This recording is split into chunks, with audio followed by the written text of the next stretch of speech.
This is Constructive Voices. Constructive Voices, the podcast for the construction people, with news, views, and expert interviews.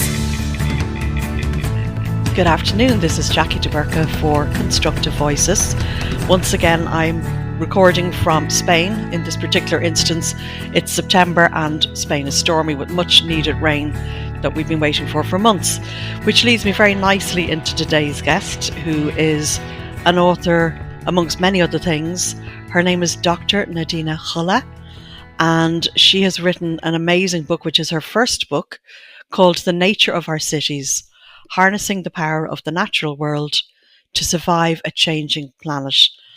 Nadina, I would love you to say hello to the listeners and to introduce yourself.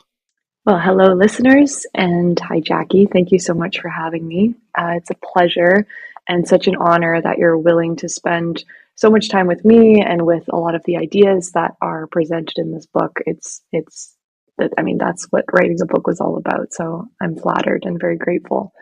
I am a Dutch-Canadian ecological engineer. I'm a technologist. I'm a keynote speaker and also a podcaster.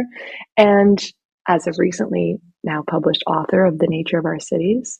And I would describe myself and also my work as really exploring this intersection between people, nature, and technology, and how we can have the three coexist in what I call the default habitat of humankind, which are our cities and other urbanized environments. And that's really where I've spent the last decade exploring, researching, and then sharing those findings, whether that be through my writing, podcast, speaking, and now this book. Fantastic. Now, hopping into one of the most important questions of life today, as I see it, Nadina, how do you see humanity's current relationship with nature? I think it's one that has been severed. I think it's one that has become somewhat a luxury.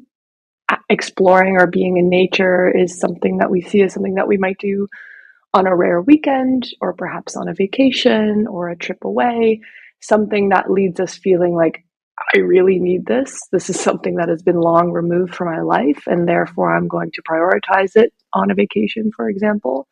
And that's something that I'm really striving to bring back into our daily worlds, our daily habits, this daily connection with nature.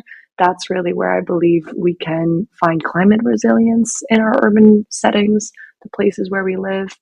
But I also believe that's really the key to restoring a lot of the issues that we see around mental health, our physical health, and of course, our longevity, both for ourselves, our families, and I would say most importantly, our children. So, Nadina, do you think that humanity in general feels separated from nature at the moment? I would say so, yes, for the vast majority of people. And I think that has a lot to do with the way that we live. I think it's a somewhat of a natural trend as the global population has become more urbanized. That in itself has brought extraordinary wealth and innovation and a rise to the middle class for many, many people around the world. And I think that's absolutely something to be celebrated. But with that, we've lost a real connection with what I argue really makes us human, and that is our connection with the natural world. And that can be something as simple as allowing ourselves the moments to feel the breeze on our face, or allowing us to ground with our feet in the soil, or allowing us to take ourselves and our children out for a walk in the park. These kinds of pockets of nature's connection, even when living in cities, that is something I feel that we really need to prioritize. We often talk about good health in the sense of, well, we need to sleep well, we need to eat well, we need to exercise, we need to reduce our stress. And I would argue that fifth big pillar of our health is our exposure to nature. And that's something that I believe that we've really lost sight of. And I think if we were to prioritize that, we would be amazed at what it does to all those other four facets of health. Certainly. So I agree with you, obviously, Nadina, coming from a place that I've had the luck to be quite intertwined with nature. Now, before we dive into your work and book, Can you share your personal story briefly, but particularly in reference to the two environments that have influenced your younger life, Nadina? Yeah, so I think this is a deeply personal story for me. I grew up in a very typical North American suburb in southwestern Ontario in Canada. But I was born in the Netherlands. I moved there when I was 6 years old.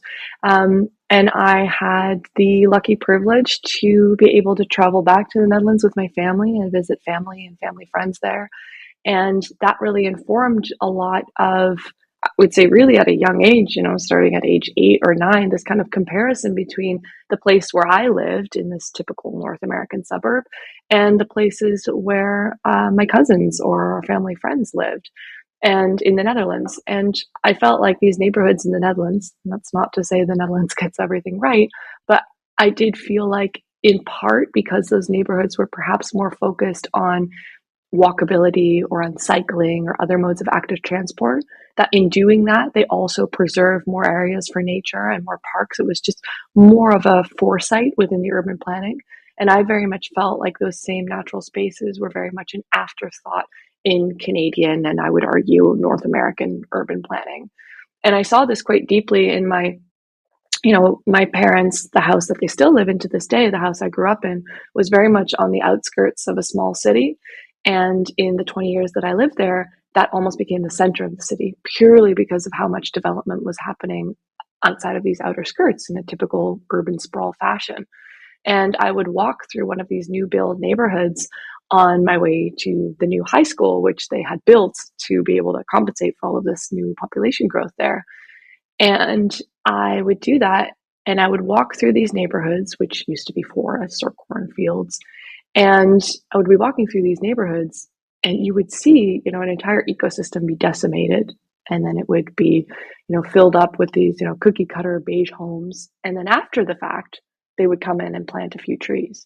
And that just struck me as so, so odd. I'm like, huh. So, this is me at age 14, 15. Like, how odd, right? Like we would completely remove all the trees. We'd put our homes, and then we'd put in trees after. Like, what an inefficient way of doing things.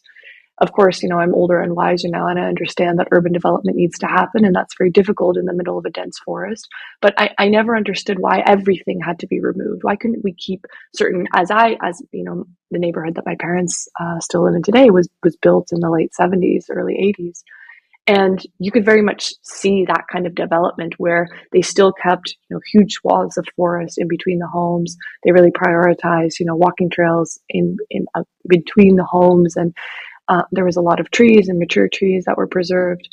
And I just thought that was so odd. Like, why had we lost that? And my parents were definitely the kind of parents that like to encourage my sister and I's hobbies and interests.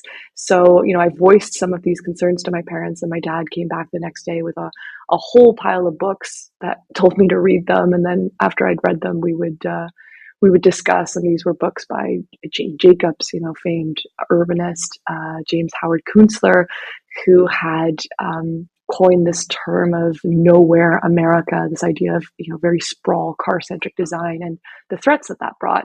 And that kind of started a lot of this early thinking. And a lot of it really came full circle for me when I started studying ecology at the university. And of course, that was ecology, far away from our cities. And then it wasn't until my PhD that I kind of brought that urban focus back into light. And that's where it really came full circle to me, because I understood then that we could not possibly, as humanity, have a future with nature until we realized how to live alongside it in our day-to-day, very urban-centric lives. How brilliant that your parents were that way inclined. I'm sure you must have a lot of gratitude towards those early days. And obviously between that and the rest of your fascination journey, you have written the book that we've mentioned earlier that this series is going to be about. We're going to do 4 different shorter episodes about the nature of our cities, harnessing the power of the natural world to survive a changing planet. Nadina, I absolutely love the way that you tell the story from your own perspective. So you kind of like mix the idea of it's a story on one hand, but it's absolutely interspersed with so many important, concepts and techniques and tools. Can you just give a very brief outline of what readers can expect to discover in your book? Absolutely. And I'm glad you picked up on that, Jackie, because that was very much my goal as well, is to have it be a nonfiction, but written in the style of a novel. So there's a lot of dialogue, there's a lot of personal stories, a lot of anecdotes, and hopefully a lot of helpful lessons along the way. I'm a big fan of Malcolm Gladwell, who writes in this, well, what I hope to strive a similar kind of style where, he zooms in on a very, very local story and then zooms out again to sketch the bigger global problem and what we can learn from it, and then zooms back in again. So that's very much a style I hope to emulate. And what readers can expect in the book is 9 chapters sandwiched by a prologue and an epilogue. So again, kind of a nod to this fiction kind of style of book. This prologue describes a city without nature, and it's quite a dystopian look at what a city without nature could look like, just to sketch really the urgency, I would say, of why the reader should be here. And we end, hopefully, with a happy ending with this epilogue that sketches a city with nature, deeply, deeply integrated into our urban design, and what people in that city are experiencing on a daily basis. And between the prologue and the epilogue are 9 chapters, each of them focusing on a uniquely urban issue.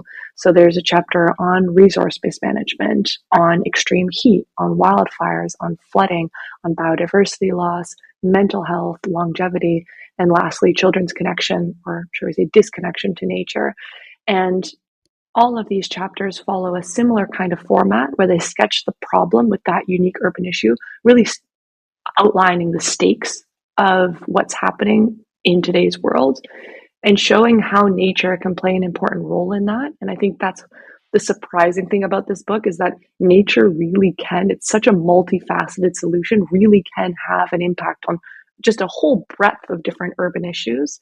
And then it delves into which technologies specifically can help nature. How can we really maximize and optimize the role of nature within those solutions using this technological assist? And I call that the Internet of Nature. That leads us perfectly on to the next question, Nadina.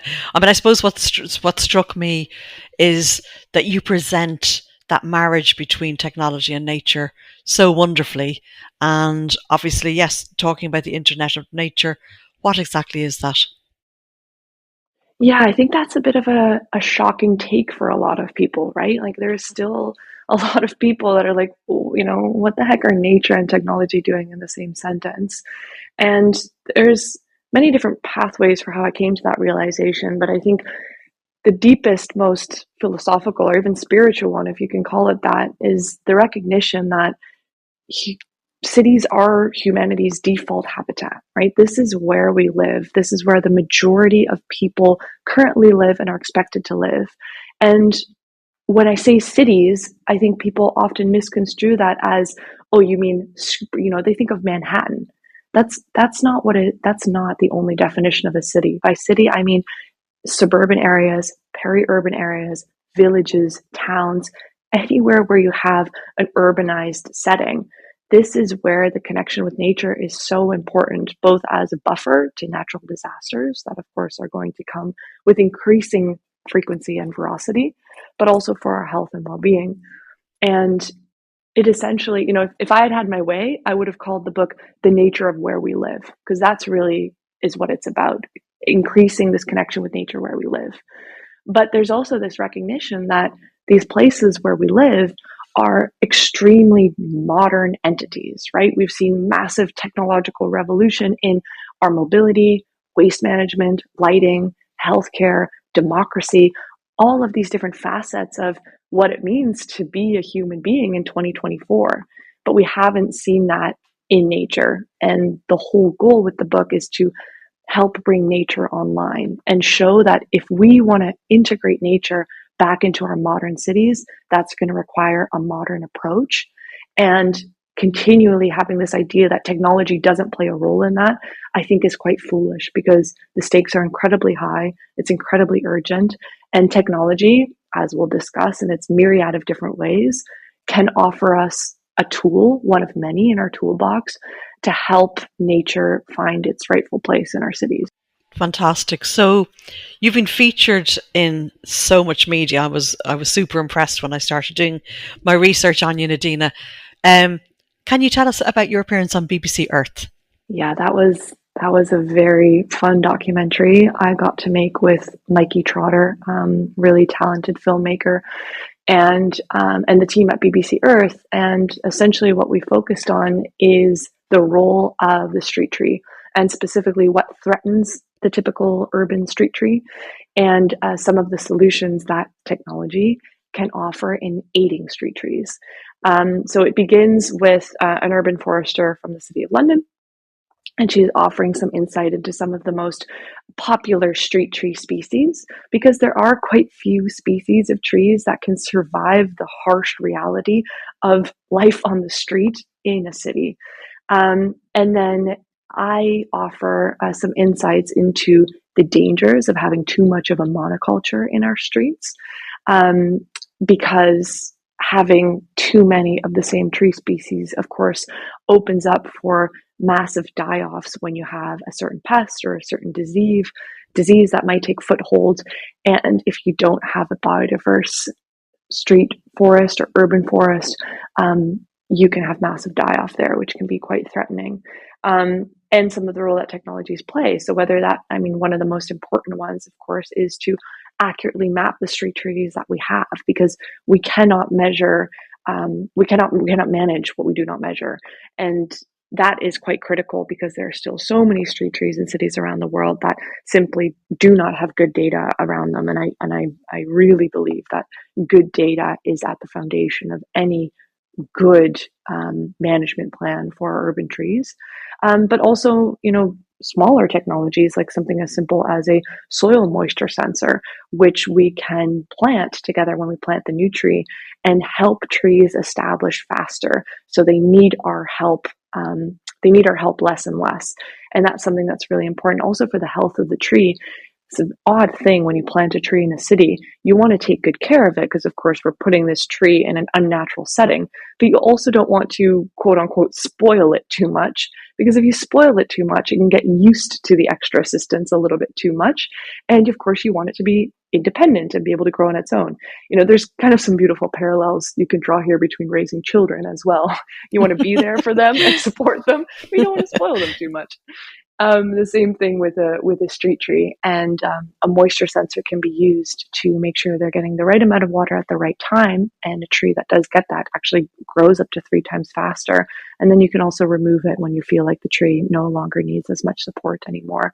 And there's a whole host of other technologies that can play a role there. But it was one of the first kind of bigger documentaries that I got to be a part of, and it was such a wonderful experience because I, coming out of academia, my main mission was to get these stories of all these innovators and these technologies out in the world.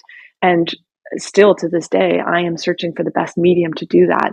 And this was my first kind of foray into documentary filmmaking. And I absolutely love that medium. It's such an effective storytelling medium.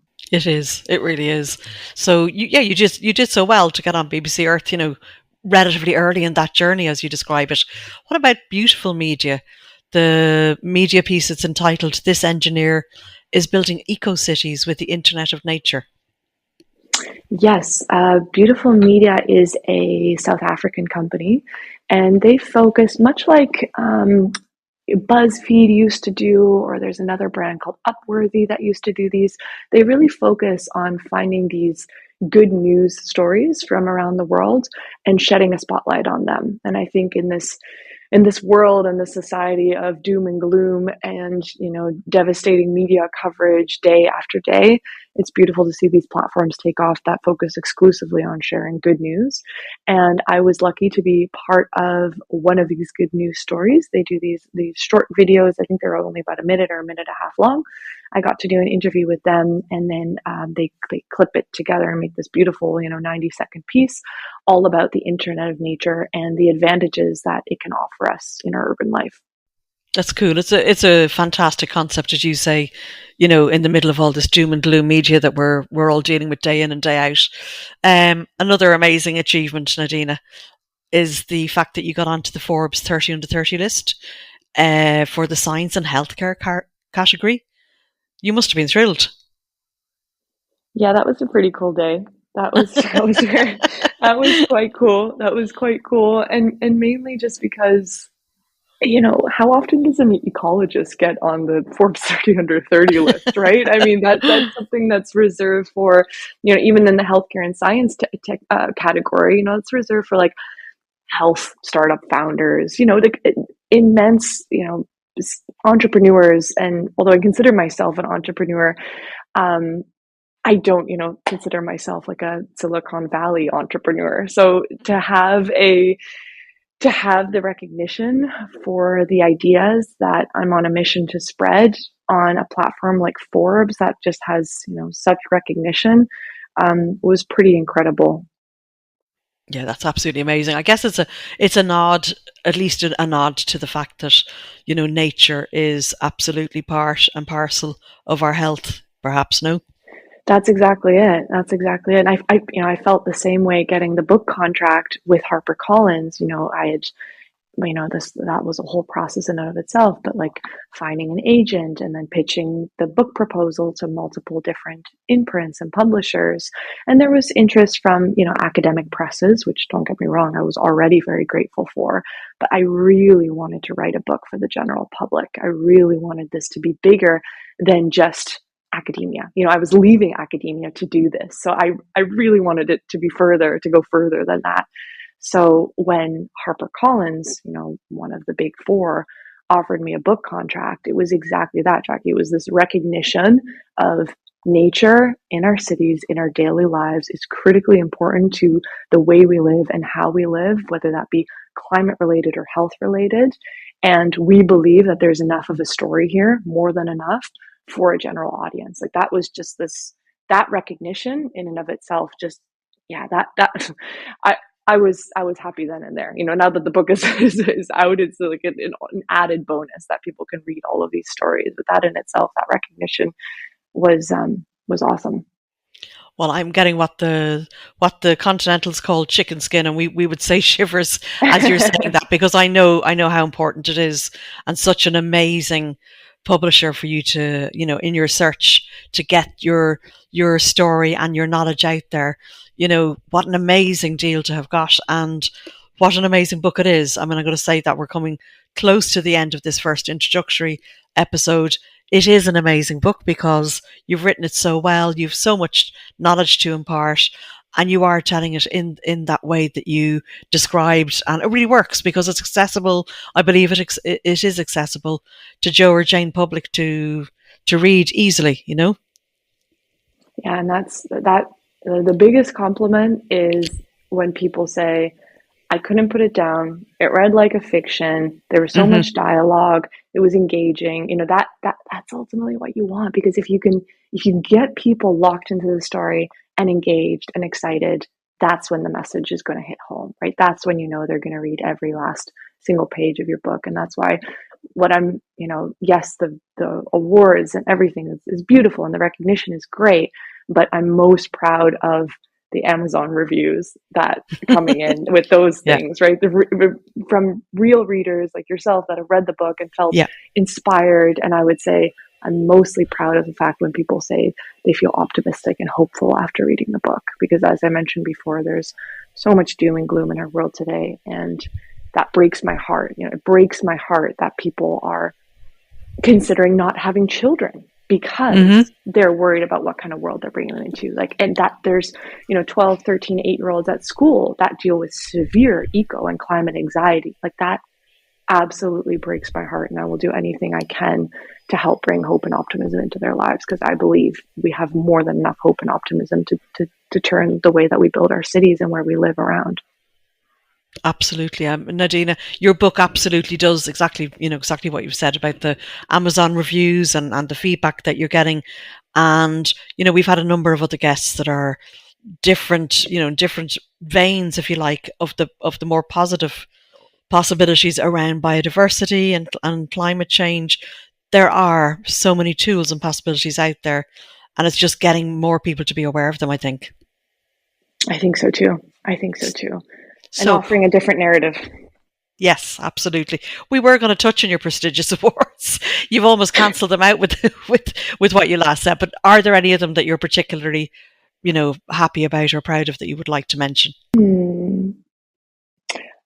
I did very much enjoyed when in 2019, I was offered a Fulbright scholarship to do the latter part of my PhD at the MIT Sensible City Lab, which was an absolute dream come true, because that was a lab and a research group that I had looked up to for many, many years. And my PhD supervisor at University College Dublin and Trinity College Dublin, where I did my PhD, had himself 15 years ago, I think at that point, spent time in the lab, and he spoke about it so fondly. But of course, to go to MIT is impossible without some kind of scholarship. It's an incredibly expensive school. So to get the Fulbright scholarship to be able to go for the 6-month period and do my field research and my lab research there was an absolute dream come true. And I still have really great connections with the lab. And, those kinds of awards are amazing because, it's not just a recognition, but it's giving you the financial means to have an experience in a lab that you otherwise wouldn't have, and to be able to network and connect with people across the other side of the pond that are working on these kinds of issues is something that I still benefit from every day. I'm guessing that the people that you dealt back in my home city of Dublin, in Trinity and UCD, must be more than delighted to see what you've gone on to do, and no doubt the same for the people who awarded you the Fulbright scholarship. Yes, I'm very grateful to have had just so many supporters. Really is the right, just mentors, supporters, just people from day one, and be like, you got this, whatever you need to make this happen, whether it be a letter of reference or honestly just an encouraging word, have just from day one been really, really supportive. And the thing that they've been most supportive about is this mission that I felt really since I was little, to spread awareness about the ideas, because anyone who knew me back then also knows that I wouldn't shut up about these ideas. So the fact that I've been able to make a career out of that, it really is a dream come true. So I'm indebted to everyone that's been so supportive. And obviously, in some belief systems, people would say the universe was supporting you there, Nadina. Definitely.